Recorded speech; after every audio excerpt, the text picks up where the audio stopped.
எல்லோரும் ஹாப்பியாக ஹெல்த்தியாக இருப்பீங்கன்னு நினைக்கிறேன். எஸ் ஐ நோ, ரொம்ப ரொம்ப ரொம்ப நாளைக்கு பிறகு ஒரு vlog. ஆக்சுவலி இது ஒரு குட்டி vlog தான்.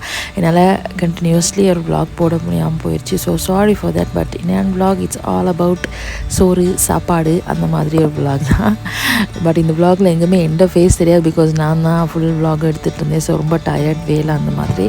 ஸோ காலையிலேயே எங்கள் வீட்டிலலாம் ப்ரிப்பரேஷன் வந்து தொடங்கிட்டேன். அப்படி என்னத்துக்கு நான் வந்து இன்றைக்கி ஒரு lunch, but it's not an happy kind of thing. But இது அம்மாவோட சைடால் அம்மாவோட ரிட்டையர்மெண்ட் இது. ஸோ அதுக்கு அவங்களோட ஸ்கூலுக்கு ஒரு லஞ்ச் பிளான் பண்ணியிருந்தாங்க. அது ரொம்ப அன்ஃபார்ச்சுனேட்டான திங்ஸால் போஸ்ட்போண்ட் ஆகி ஆகி ஆகி finally it happen on children's day. So yes, so காலேருந்து எல்லாம் ஒரே வேலை. எங்கள் அப்பா கத்தியெல்லாம் தீட்டி ஃபுல் ப்ரிப்பரேட் பண்ணிட்டேன் அப்படி. ஸோ நான் தான் வந்து ஓடும் பிள்ளை, சாமான் எடுத்து கொடுக்குறது, அரேஞ்ச் பண்ணுறது அந்த மாதிரி. ஸோ யார் சமைக்க போகிறான்னு பார்த்தீங்கன்னா நாங்கள் யாருமே இல்லை. நானா, அவர் பேர் வந்து எனக்கு கரெக்டாக தெரியாது, பட் தெரிஞ்சால் நான் மென்ஷன் பண்ணுறேன். அவர் எல்லாருமே எங்களோட ஊரில் வந்து நானான தான் சொல்கிறது. நானாட வந்து மாங்காய் கறி வந்து ஒரு சாப்பிட்ருக்கேன். அவர் செஞ்சது அப்பா அடிப்போலி. அது எனக்கு அதிலருந்தே வந்து நானே அம்மாட்ட சொல்லிட்டு இருந்தேன், அம்மா அவரை கூப்பிட்டு ஏதாவது ஒரு சமையல் பண்ணுவோம், நல்லா சமைக்கிறாரு அப்படின்ட்டுன்னு. ஸோ அப்போ இந்த சமையலுக்கு அவரை கூப்பிட்டுருலாம் அப்படின்னு சொல்லிட்டு. பெரிய மெனுவெல்லாம் இல்லை, ஒரு ரைஸ், ஒரு ஃப்ரைட் ரைஸ் இல்லை, பட் அந்த மாதிரி ஒரு மிக்ஸ்ட் ரைஸ் மாதிரி ஒரு இது, சிக்கன் கறி, அப்புறம் வந்து மாங்காய் கறி தான் பிளான் பண்ணுறது. பட் மாங்காய் தேடி தேடி எங்கேயுமே மாங்காய் இல்லை. ஸோ மாங்காய் வந்து கிடைக்காத காரணத்தால் வந்து நாங்கள் வந்து அதை அம்பர்லாவாக வந்து மாற்றியாச்சு டிஷ்ஷை. அதுக்கு பிறகு ஒரு மாசி சம்பல், அதாவது வெங்காயம் மாசி சம்பல். அதுக்கு இப்போ அப்புறம் வந்து ஒரு துவையல், அதாவது அது அந்த அவரை வந்து சஜஸ்ட் பண்ணது தான், புதினா கொத்தமல்லி துவையல் அந்த மாதிரி. So very simple menu, but நல்லாயிருக்கும்னு எனக்குமே இனிஷியலாக இருந்துச்சு. ஸோ பண்ணியாச்சு. நம்ம ஹெல்ப் பண்ணுறதுன்னா இந்த மாதிரி பூண்டு உரித்து வைக்கிறது, வெங்காயம் க்ளீன் பண்ணி இவ்வளோ தான். மற்றபடி அவர் வேறு எதுவுமே எங்களை செய்ய சொல்லவும் இல்லை. நாங்கள் ஸோ வந்து முதலாவது வந்து சிக்கன் வந்து வேக வச்சு எடுத்து வச்சுட்டா. அப்படி எனக்கு வந்து இன் டீட்டெயிலாக எனக்கு vlog பண்ண கிடைக்கல. பிகாஸ் வந்து கொஞ்சம் ரஷ்ஷில் தான் சமைச்சிட்டும் இருந்தது, ஹீட் ஒரு பக்கம். ஸோ அதனால் எனக்கு இன் டீட்டெயிலாக எனக்கு பண்ண முடியல. பட் ஒரு என்ஜாய் பண்ணிகிட்டே அந்த சமையலையும் நான் என்ஜாய் பண்ணிட்டு அப்படியே vlog பண்ணது தான். ஸோ அதுக்கு பிறகு வந்து வெங்காயம், அவரே தான் வந்து வெங்காயம் வந்து கட் பண்ணார். அவ்வளோ தின்னாக ஒரு மோர் தேன் ஒரு 4 kg இல்லை 6 kg மொத்தமாக டோட்டலாக. ஸோ அவரே தான் வெங்காயம் எல்லாமே ரொம்ப தின்னாக ஸ்லைஸ் பண்ணி ஃபஸ்ட்டாக ஃப்ரைங் ஒர்க் தான் ஸ்டார்ட் பண்ணாங்க. அதாவது ஃப்ரை பண்ண வேண்டிய எல்லாத்தையுமே ரெடியாக ஃப்ரை பண்ணணும் அப்படின்னு சொன்னால். அப்படி எனக்கு ரொம்ப நாளாகவே ஆசை இந்த மாதிரி பெரிய இது ரொம்ப பெரிய லெவல் குக்கிங் இல்லை, பட் நான் சொல்கிறேன், இந்த கல்யாண வீட்டில் பெரிய ஃபங்க்ஷன்ஸ்க்கெலாம் சமைப்பாங்கள்ல, எனக்கு வந்து அவங்க எப்படி அதை கரெக்டாக ஆர்கனைஸ் பண்ணி குக் பண்ணுறாங்கன்னு பக்கத்துலேருந்து பார்க்க ரொம்பவே ஆசை. பிகாஸ் இருக்கும் இல்லையா, ஃபஸ்ட்டு இது பண்ணும் அப்புறம் அது பண்ணும் அப்படின்னு. நம்ம ஒரு 10 பேருக்கு சமைக்கும் போதே வந்து மண்ணெல்லாம் குழம்பிடும், ஐயோ ஃபஸ்ட்டு இது பண்ண அந்த மாதிரி. பட் எனக்கு ஆசை அந்த பிஹைண்ட் த சீன்ஸ் அவங்க அதை எப்படி ஃபங்க்ஷன் பண்ணுறாங்கன்றது. ஸோ இந்த அம்பர்லா கறி, ஓ மை காட், அதுக்கு பெரிய கதை இருக்குது. ஸோ ஃப்ரைங் ஒர்க் ஃபஸ்ட்டாக முடிச்சுட்டாங்க. அந்த வெங்காயம் வந்து ஃப்ரை பண்ணது வந்து அந்த வெங்காயம் மாசி சம்பலுக்கும் மற்றபடி அந்த ரைஸுக்கு எல்லாமே.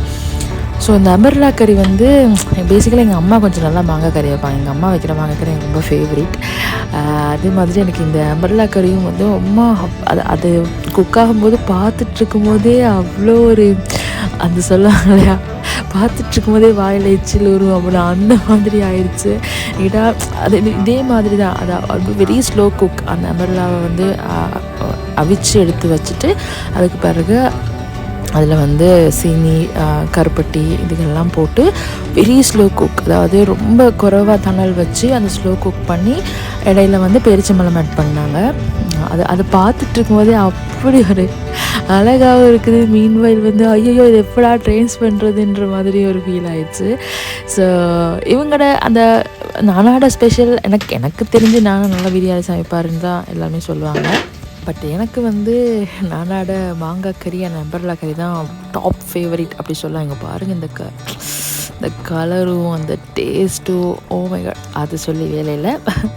அதுக்கு பிறகு இது வந்து அந்த புதினா துவையல், அதாவது புதினா அண்டு இது கருவேப்பிலை, தேங்காய், அப்புறம் வேறு என்ன இஞ்சி பூண்டு பேஸ்ட் போட்டாங்க. இது வந்து பேசிக்கலி வந்து இந்தியாவில் இப்போ பண்ணுற பிரியாணியில் வந்து இப்படி அந்த துவையல் அந்த மாதிரி இருக்காது. பட் நார்மலாக ஸ்ரீலங்காவில் நான் நிறைய இடங்களில் பார்த்துருக்கேன். இப்படி சின்ன ஒரு துவையல் மாதிரி வைப்பாங்க. க்ரீன் சட்னி கன்சிஸ்டன்ஸில் இருக்காது, ரொம்ப திக்குனாக தான் இருக்கும். ஸோ அது ப்ரிப்பேர் பண்ணிகிட்டு இருந்தேன். அப்படி அடுத்து முட்டையை அவிச்சு அதை வந்து லைட்டாக ஃப்ரை பண்ணாங்க. ஸோ அந்த ஃப்ரை பண்ண ஐட்டம் எல்லாமே வந்து இது பண்ணிட்டாங்க. இது சிக்கன் கறி. இது எனக்கு ஃபுல்லாக விளாக் பண்ண முடியல, ஏன்னா நான் கொஞ்சம் அங்கே வேலையில் பிஸி ஆகிட்டேன். ஸோ சிக்கன் கறி செம்ம வெரி அதாவது ஒரு பிரியாணி கைண்ட் ஆஃப் ரைஸ், அதாவது ஒரு மிக்ஸ்ட் ரைஸுக்கு என்ன ஒரு ஃப்ளேவர்ஃபுல்லான சிக்கன் கறி இருந்தால் நல்லா இருக்குமோ அந்த மாதிரி தான் இருந்துச்சு. ஸோ சிக்கன் கறி, அப்புறம் இந்த மாசி சம்பல் my favourite, and then ambarella கறி ரெடி ஆகிட்டு இருந்துச்சாங்க. வெரி ஸ்லோ குக் தானே.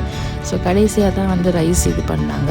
பெரிய குவான்டிட்டியில் வந்து ரைஸ் வந்து குக் பண்ணும்போது நான் கொஞ்சம் ஸ்பெஷலாக பார்க்குற விஷயம் வந்து அந்த ரைஸ் பதம், அது வந்து பிழைக்காமல் கரெக்டாக எடுப்பாங்க குக்கிங், இந்த கேட்ரிங் செய்கிறவங்க. எனக்கு அது ரொம்ப ஒரு மாதிரி அவங்கள்ட்ட அப்ரிஷியேட் பண்ணணுன்னு தோண்டிகிட்டே இருக்க. ஏன்னு கேட்டால் வந்து நார்மலாக பெரிய லெவலில் நம்ம ரைஸ் வைக்கும்போது சில நேரம் அது அந்த தண்ணி கூட சான்ஸ் இருக்குது, சில நேரம் அரிசி ரொம்ப புதுசாக இருந்தால் குழஞ்சிரும்னு சொல்லுவாங்க. அந்த மாதிரிலாம் நிறையா இருக்குது. பட் பெரிய லெவலில் குக் பண்ணுறவங்க அட் அ டைமே ஒரு 10-15 kg சமைக்கும்போது அதெல்லாம் அக்யூரேட்டாக எடுக்கும்போது அது பெரிய விஷயந்தான் இல்லை. This was the rise. And so இது வந்து பிரியாணி ரைஸ் அப்படி இல்லை, பட் ஒரு மிக்ஸ் ரைஸ், வெஜிடபிள்ஸ் அந்த கொஞ்சம் பொரிச்ச ஐட்டங்கள்லாம் போட்டு மிக்ஸ் பண்ண ஒரு ரைஸ். இது ரொம்ப ஒரு சின்ன விலாகாக தான் இருக்கும். பட் சூன் ரொம்ப நல்ல கான்டென்ட், ரொம்ப நல்ல விலாக்ஸோடு கண்டிப்பாக திருப்பி மீட் பண்ணலாம்.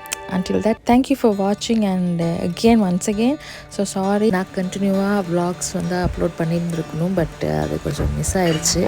அப்போ பண்ண முடியல, பட் இனி வரும் நாட்களில் அது கண்டிப்பாக நடக்கும். இப்படி தான் நாங்கள் பேக் பண்ணோம்.